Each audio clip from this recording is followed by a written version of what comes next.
À quel point connaissez-vous les jeux vidéo? Non, parce que les jeux vidéo, il y en a des milliers qui sortent par an. Et on va pas se mentir, c'est compliqué de se souvenir de ce qui est sorti, ce qui va sortir ou ce qui est désormais du jeu rétro. Il y a des jeux particulièrement obscurs qui, j'en suis certain, n'ont jamais eu de review sur YouTube.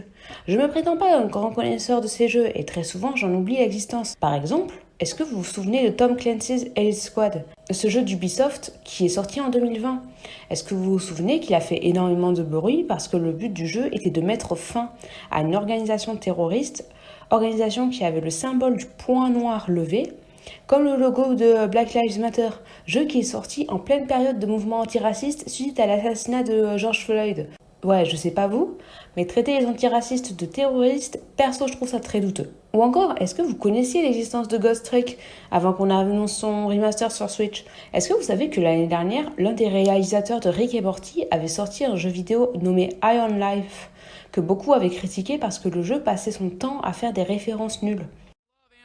We love all anime. It's considered taboo not to like anime in space. We even like that show Code Lyoko. You know that Cartoon Network show from like 20 years ago that kind of looked like anime except everyone had huge foreheads for some reason? Yeah, we liked it. You know what else had an elevator like this? I think Final Fantasy VII. Definitely, I think Chrono Trigger, Resident Evil 2.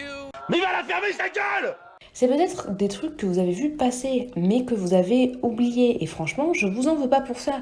Moi aussi, il y a plein de jeux que j'ai sans doute oubliés parce que j'ai pas les consoles ou parce qu'il y a bien trop de sorties.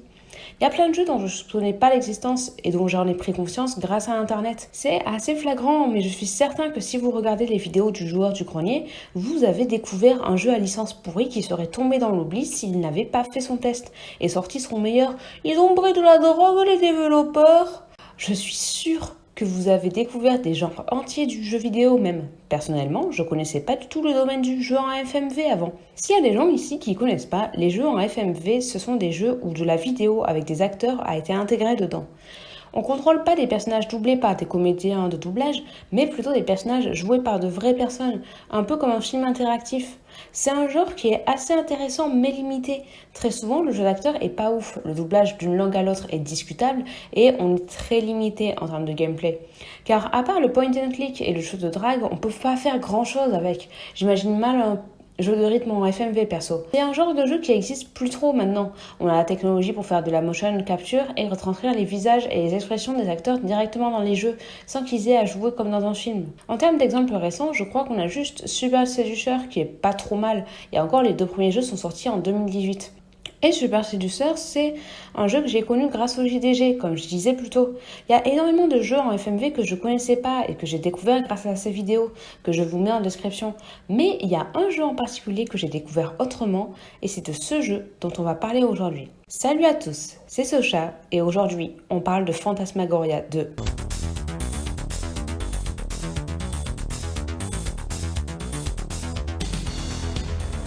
Alors, pourquoi le 2 et pas le premier? Parce que, je dois l'admettre, j'ai jamais joué ni vu de let's play du premier. D'ailleurs, j'ai vu qu'un let's play du 2, donc mon avis est peut-être pas aussi intéressant que celui d'une personne qui y a joué. Je parle notamment du second volet parce que c'est celui dont j'ai le plus entendu parler, celui qui m'a donné envie de m'intéresser à la licence, du coup, où on peut jouer sans avoir joué au premier. On n'est pas du tout perdu et ça c'est assez cool. Phantasmagoria 2, c'est un jeu FMV créé par Lorelei Shannon en 1996. Il raconte l'histoire de Curtis Craig, un employé de bureau dans une entreprise pharmaceutique qui n'a pas une vie très fun, encore moins quand des meurtres sont commis autour de lui. Attention, à partir de là, ça va spoiler. De base, Curtis était en hôpital psychiatrique un an plus tôt, et mentalement, c'est encore compliqué. Il a des hallucinations cheloues, des traumas de maltraitance qui sont pas tout à fait réglés, et une vie sentimentale assez complexe. Il est aussi entre Jocelyn, sa petite amie qu'il aime, mais qui l'ennuie et qui veut plus qu'une simple relation, et Thérèse, son amante qui lui propose quelque chose de nouveau et d'audacieux avec du BDSM. Il y a aussi son meilleur ami Trevor avec qui il a une relation assez ambiguë et son collègue Bob qui est un sacré connard. Tout ce beau monde gravite au sein du même groupe de travail dans la société Wintech, spécialisée en produits pharmaceutiques. Ouais, ils sont tous au même bureau, t'imagines pas le bordel. On ajoute à tout ça un Paul Allen Warner, PDG de l'entreprise assez suspect, et on a l'environnement de taf de Curtis qui est pas ouf. Et comme c'était pas assez compliqué au taf, faut que des meurtres viennent chambouler tout ça. C'est d'abord Bob, le collègue chiant, qui se fait tuer, puis Tom, leur supérieur. Ça commence à devenir sacrément chelou parce qu'ils sont proches de Curtis, mais en plus Tom s'est fait tuer peu de temps après une dispute avec le PDG. Et pour couronner le tout, Curtis a des hallucinations sur les cadavres des personnes tuées, alors qu'on a vu plus tôt qu'il n'était pas là au moment des faits. Ça l'amène à enquêter sur son entreprise, mais aussi sur lui-même. Il commence à avoir une psy à nouveau et commence à découvrir des trucs sur son entreprise, notamment son père qui en faisait partie. Il apprend que Wintech est responsable de la mort de plusieurs personnes, mais que personne n'y croit, parce qu'une entreprise pharmaceutique qui tue des gens, c'est quand même chelou. Et puis Curtis a l'air du suspect parfait. Après tout, il y a des hallucinations, il y a des trucs bizarres, et pour couronner le tout, il est le dernier à avoir vu les 2 victimes suivantes. Ces 2 victimes, c'est Thérèse et sa psy, qui se font assassiner tout aussi sauvagement que les 2 victimes précédentes. Et même si les meurtres sont quand même sacrément chelous et impossibles, la psy se fait carrément fondre la chair, Curtis, il est le coupable tout désigné. Tout en essayant d'échapper à la police, on en apprend un peu plus sur les véritables intentions de Wintech et sur qui on est vraiment. Un alien. En gros, il y a un portal vers une dimension parallèle des enfers qui s'est ouverte sous le bâtiment de l'entreprise. Un bon capitaliste qu'il est, Paul Allen Warner a décidé de s'en servir pour se faire de la thune en y faisant des expériences dessus, en utilisant des patients malades mentaux. Sauf que Curtis, dont le père bossait à Wintech, s'est retrouvé là par hasard et a été envoyé dans la dimension. Parce qu'il voulait pas que qui que ce soit se doute de quelque chose, Paul a remplacé Curtis par une version de lui alien pendant que le vrai Curtis, nommé Hécatombe, était coincé dans l'autre dimension. Pendant que Paul expérimentait encore avec la dimension X, oui c'est son nom, Hécatombe tuait les proches du faux Curtis de manière atroce pour le torturer. À la fin du jeu, 2 choix s'offrent à nous. Soit on reste dans notre monde aux côtés de Jocelyn alors que notre corps est de plus en plus alien, soit on plonge dans la dimension X et on meurt. Ouais, on a vu un peu moins chelou comme jeu. Il faut le dire, Phantasmagoria 2 est très particulier. C'est typiquement le genre de film d'alien de série B assez kitsch, avec des effets spéciaux discutables qui ont mal vieilli. Perso, je trouve ça assez drôle, et même si c'est pas comparable, c'est peut-être pour ça que j'adore le Rocky Horror Picture Show. Mais ça plaît pas à tout le monde. En parlant de trucs qui plaisent pas à tout le monde, on a les personnages. Je sais pas si les gens qui connaissent le jeu seront d'accord avec moi, mais à part Trevor, le best guy et Blob qui arrivent en seconde, pour une raison que j'expliquerai juste après, ils sont assez détestables en fait. Ok, la psy est attentive aux besoins de Curtis, mais sinon l'écriture des personnages féminins est vraiment pas géniale. Entre Jocelyn, que certains mecs ont dû traiter de pute parce qu'elle est chiante, et Thérèse, que certains mecs ont dû traiter de pute parce qu'ils pensent qu'elle en est une au sens littéral, je suis pas hyper fan de comment elles sont faites. Je sais qu'on joue sur le point de vue de Curtis qui est aussi entre sa copine coincée et son amante qui lui fait tenter des trucs sexy, mais ouais, j'étais vraiment pas fan. Et encore, j'ai pas parlé de la flic qui a l'air d'accuser Curtis pour rien, qui ressemble à une parodie de féministes qui détestent les hommes, écrite par des hommes qui détestent les féministes. Malgré tout, je dois saluer quelque chose par rapport à l'écriture des personnages, c'est celle de Trevor. Faut savoir qu'à l'époque de sa sortie, Phantasmagoria 2 avait parlé de lui parce qu'il n'hésitait pas à être gore, à montrer du BDSM et à montrer des personnages gays bien écrits, ce qui était assez rare à cette époque. Car oui, pour un jeu qui a bientôt 30 ans, Phantasmagoria, c'est plutôt bien écrit au niveau de Trevor. Il est gay et on le sait très tôt dans le jeu, mais c'est pas une sorte de cliché ambulant comme on pouvait en voir à l'époque. Il y a des petits côtés efféminés que beaucoup verraient comme clichés et homophobes, sauf que j'aimerais vous apprendre un truc. Les gays efféminés que les hétéros détestent et que les autres gays sont en mode « non, on n'est pas comme ça hein », ça existe en fait. Et en soi, l'écriture de Trevor est jamais trop exagérée. Il a ces côtés-là, mais c'est jamais malaisant.